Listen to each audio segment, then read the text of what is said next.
Kasama natin ngayon ang chairman ng Duterte Youth Party List at dating chairman din ng National Youth Commission, walang iba kundi si Ginoong Ronald Cardema. Chairman, good evening. Meron kayong hakbang na ginawa ngayong araw. Ano po yun, Chairman? Tayo po sa Duterte Youth Party List ay nagpunta sa Kongreso, sa House of Representatives para po mag-file ng impeachment complaint, kauna-una ang impeachment complaint laban kay Pangulong Bongbong Marcos. Bakit po? Dahil po inalaw niya na ang isang Pilipino, Rodrigo Duterte, ay ibigay sa kamay ng mga dayuhan. So nandun po, very clear po yung ating final. Culpable violation of the Constitution and betrayal of public trust. Gawa lang po nun. Bakit po? Nakasaad sa Konstitusyon, ang sovereignty o soberanya ng bansa ay nasa taong bayan. Hindi sa teritoryo, kasi ang teritoryo nag-iiba-iba, lumalaki, lumiliit, may dispute minsan. Nasa taong bayan ang soberanya. Kaya nung March 11, nung surrender ng gobyerno ni Bongbong Marcos, si Rodrigo Duterte sa mga dayuhan, sinurrender rin po nila ang soberanya ng bansa. Yan po ang ating fina-file. Kaya lang po, kanina po, matagal tayo doon, ayaw i-accept ng Office of the Secretary General ng House of Representatives. Ang sinasabi nila, ang kailangan lang daw mag-accept, ay pwede mag-accept ay si SecGen mismo.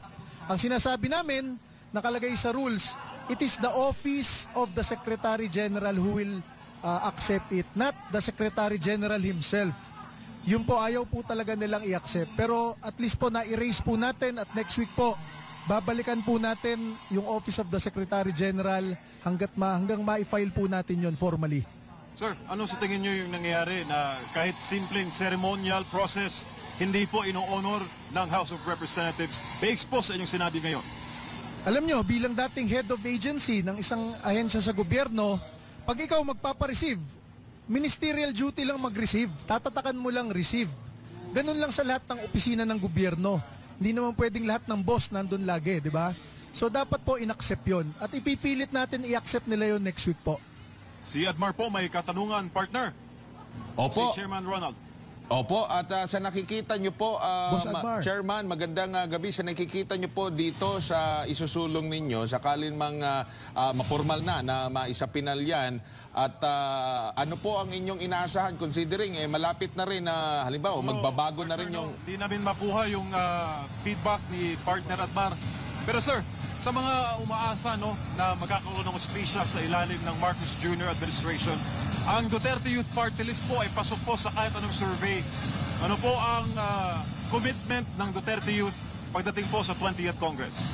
Alam nyo, ang Duterte Youth Party List, kaya kami nandyan para maging boses ng taong bayan.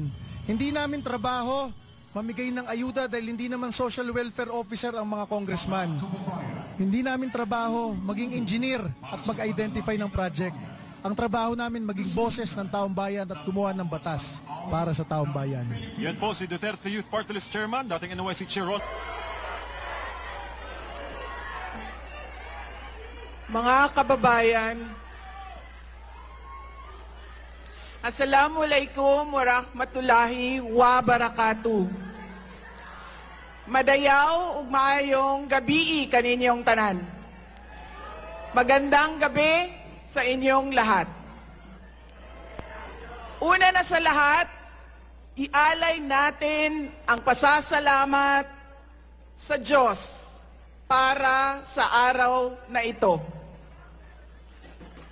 Pangalawang pagpapasalamat ay sa inyong lahat na nasa ilalim ng ulan, gutom, walang ayuda,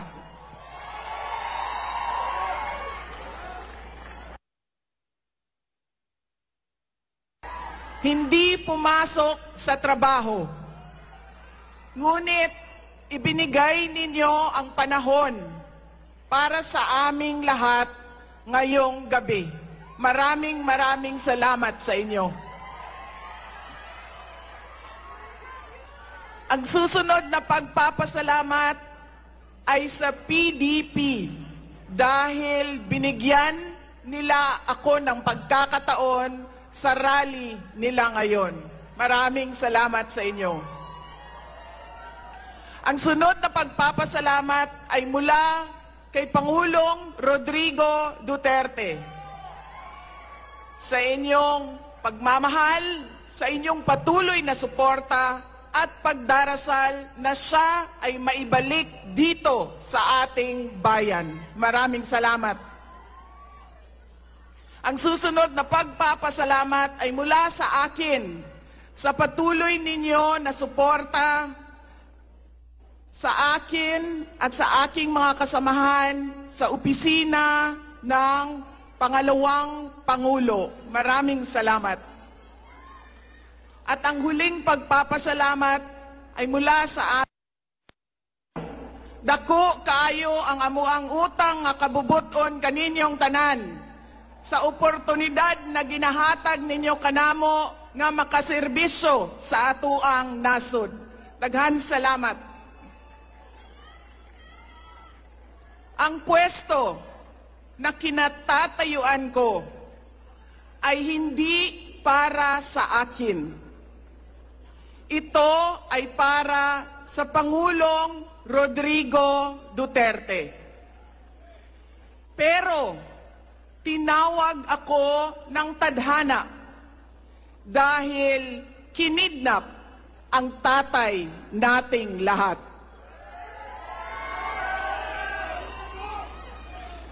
Sa pagkakataong ito, nakatayo ako sa entablado at humaharap sa inyo, hindi bilang kandidato. Ako si Inday Sara, isang botanteng nagmamahal sa ating bayan at natatakot para sa ating kinabukasan. Mga kaigsuunan ko, iniibig ko ang Pilipinas. Iniibig ko kayong mga Pilipino.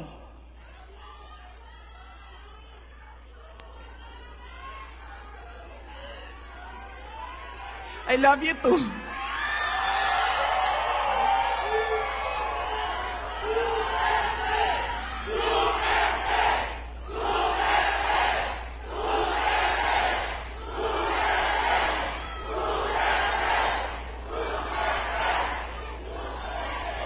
This election will decide the future of our country.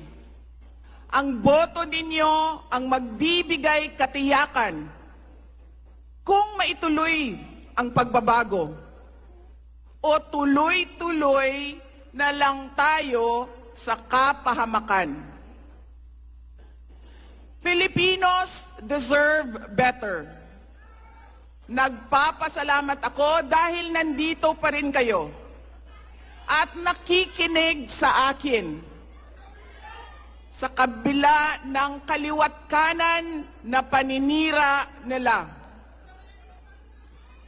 In the past months, my name and my family's name have been dragged through the mud. I have repeatedly said it before, and I will say it again now.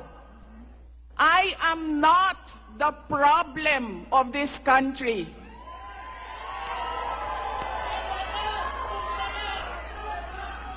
Hindi ako ang problema ng Pilipinas. Hindi Duterte ang problema ng Pilipinas.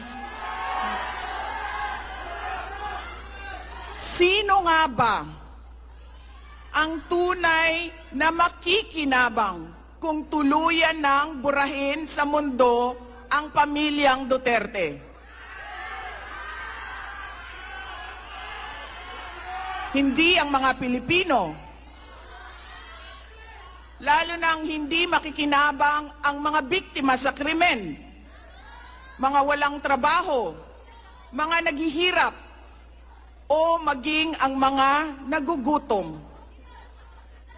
What we are witnessing is a systematic demolition job against political opponents that once dared to put the country first, even if it meant going against the most powerful interests in our homeland. Sa kasamaang palad, iniluklok natin ang isang leader na walang kakayahang maintindihan ang tunay na kalagayan ng mga Pilipino. At higit sa lahat, hindi kayang magdesisyon para sa kapakanan ng sambayanan. Pinagbabayaran natin ngayon ang pagpili ng maling leader. Nakikita natin ang lantaran at walang pakundangang paglabag sa ating saligang batas. Pinamumunuan din tayo ngayon ng isang taong patuloy pa ring tumatanggi, sumailalim sa isang pampublikong hair follicle drug test.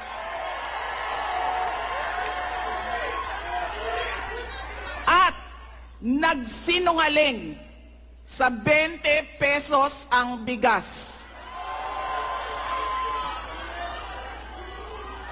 Ang masakit pa, nakuha nilang kidnapin ang dating Pangulo.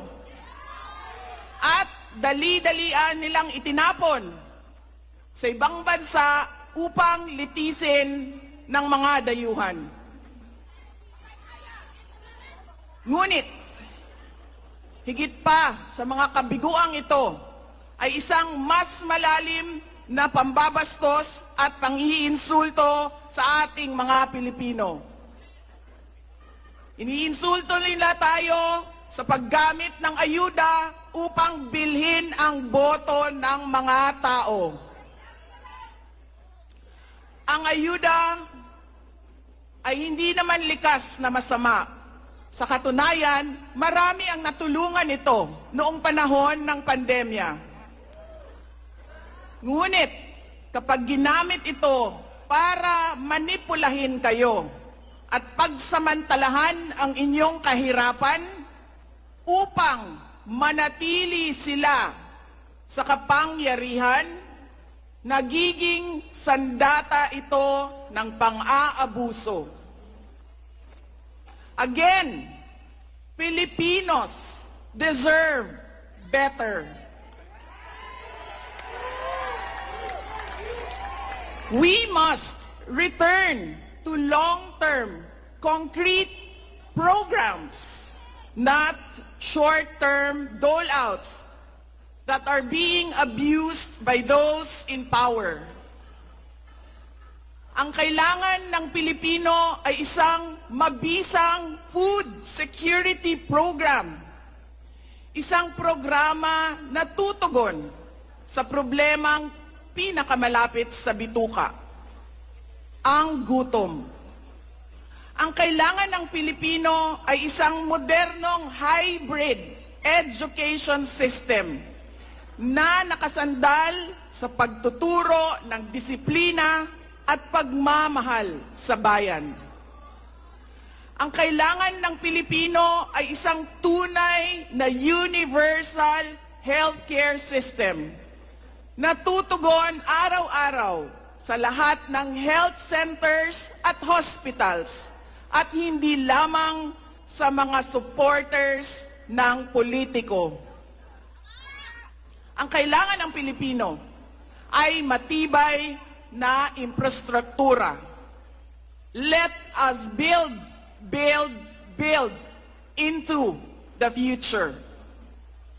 Ang kailangan ng Pilipino ay oportunidad sa hanap buhay at trabaho dito sa loob ng ating bayan.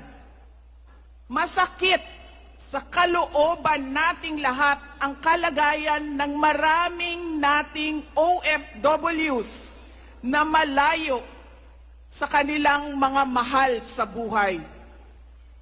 At higit sa lahat, ang kailangan ng Pilipino ay peace and order. Kailangan nating ganap na puksain ang kriminalidad, illegal na droga, terorismo, at insurgency sa pamamagitan ng makatotohanang non-partisan Philippine National Police. na suportado ng ating sandatahang lakas.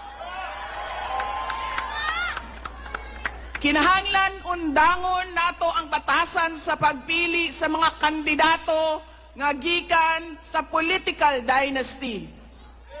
Kining mga sikat nga apelido nga magsayaw-sayaw ra og magkanta sa atubangan. Igo ra magpakatok, undangon ang mga party list na gipanag-iya sa mga dato. Undangon ang mali na pagpili sa atong mga opisyales. Undangon ang budol o pagpamakak. Kailangan natin mag-vote straight sa mga taong magtutuloy ng nasimulan ni Pangulong Duterte. Idiretso natin ang boto. Number 38, Rodante Marcoleta. Number 10, Jimmy Bondoc. Number 56 sa balota, Attorney Vic Rodriguez. Number 22, Bato de la Rosa. Number 28, Bongo. Number 53, Apollo Kibuloy. Number 34, Raul Lambino. Number 30, J.V. Hinlo. Number 58, Philip Ipe Salvador. At number 42, Doc Marites Mata. Alam ko, hindi kayo matutuwa. Pero iboboto ko si Amy Marcos. Siya ang naglakas loob na buksan ang investigasyon sa pagdukot ng pamahalaan ng isang Pilipino dito sa bayan para ihatid sa mga dayuhan.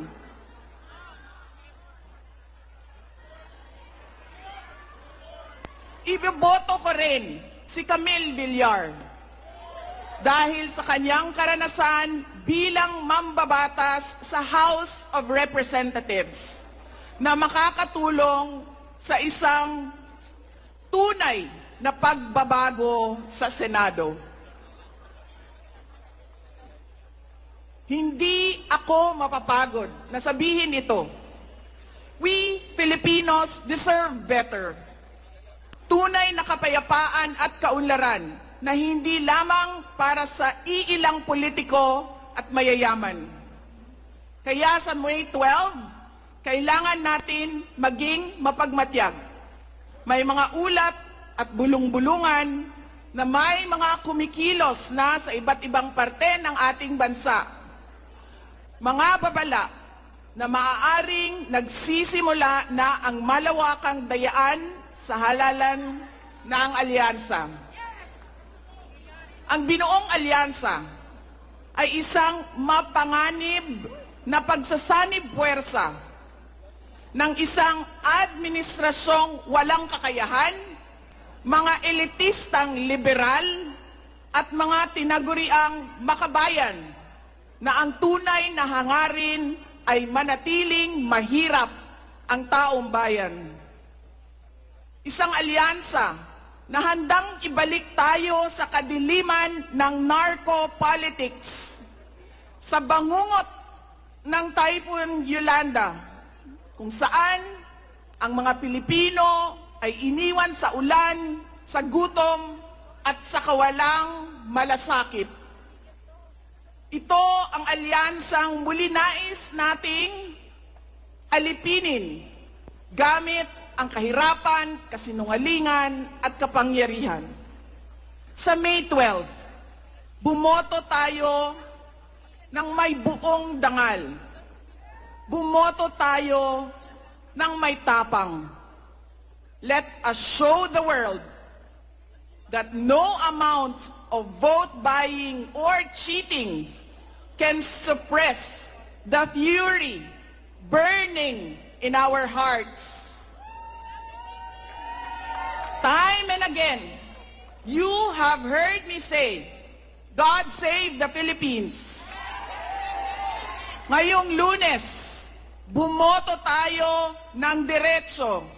And let us all save the Philippines. Ako si Inday Sara Duterte, isang botante. Syukran.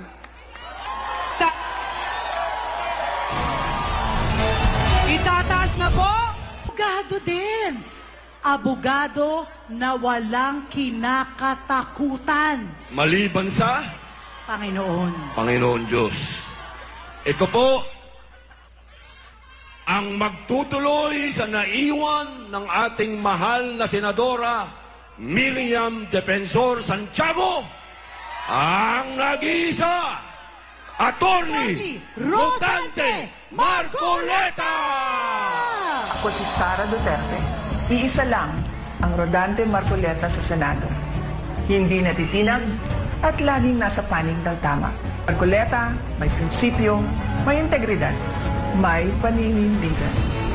Kaya ngayong darating na halalan, iboto natin ang number 38 sa balota. Rodante Marcoleta sa Senado. Kay Marcoleta, may pag-asa ka. Rodante Marcoleta, nalalaban para sa bayan. Si Marcoleta ay walang inuuman. Kapag binasa po ninyo ang dyaryo kaninang umaga, ang sinasabi po ay bumaba na raw po ang presyo ng mga bilihin. Naramdaman po ba ninyo? Naniniwala po ba kayo?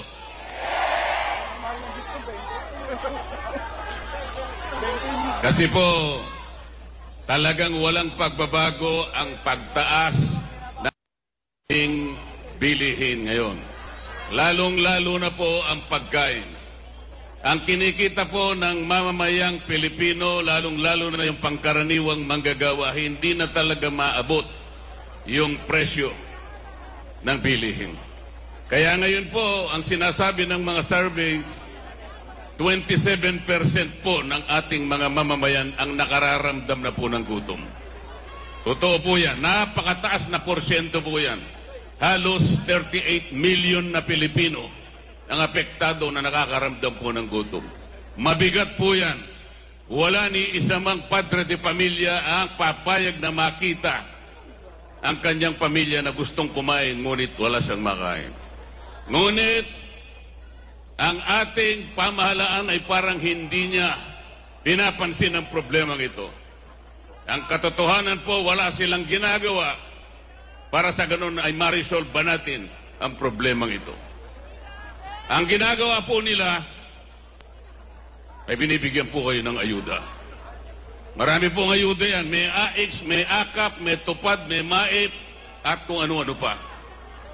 Ang halaga po niyan ay halos kulang-kulang sa 2 bilyong piso.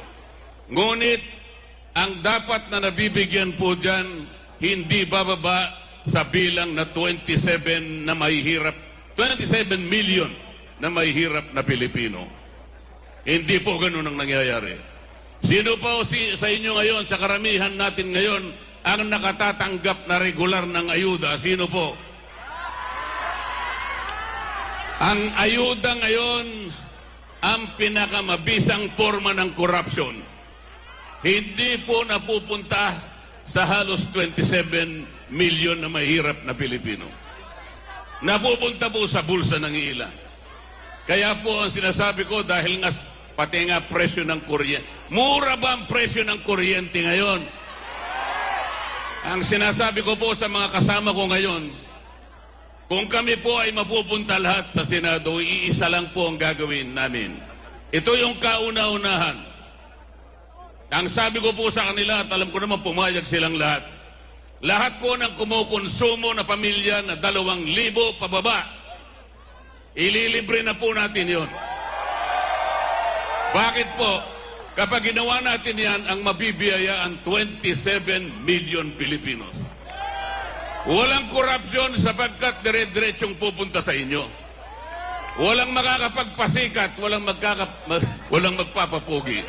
Akala mo sa kanila galing yung perang pinamimigay sa inyo. Hindi po totoo yun. Yun po ang gagawin natin. Madali po yun eh. Sa batas kasi ngayon, ang inililibre lang ay yung gumagasta ng 200 pesos. O isang araw lang na kuryente yun, tapos na. Paano yung ibang araw?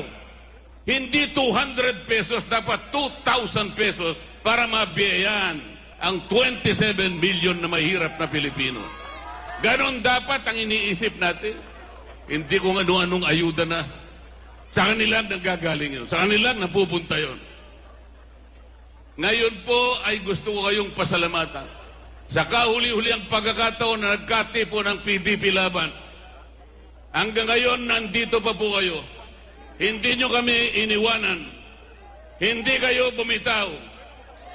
Ito po ang kailangan natin, ipagsigawan natin sa kanilang lahat. Hindi na kayo dapat magpabudol.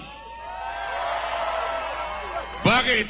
Yung konting ayuda ba na ibibigay sa inyo, masisilaw na kayo? Yun na ba ang katapat ng serbisyong hinahanap ng Pilipino? Yun ba yung sagot para ibangon ang kahirapan ng isang pamilyang Pilipino? Hindi po sagot yan. Salamat po. Huwag kayong pabibili, huwag kayong palilin lang. Natatakot na po sila, kinakabahan na po silang lahat ngayon.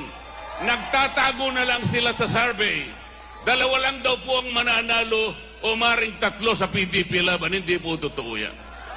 Nagtatago sila ron, kinakabahan sila. Pinipilit nilang ibaba kami lahat sa survey. Naniniwala ba kayo sa survey?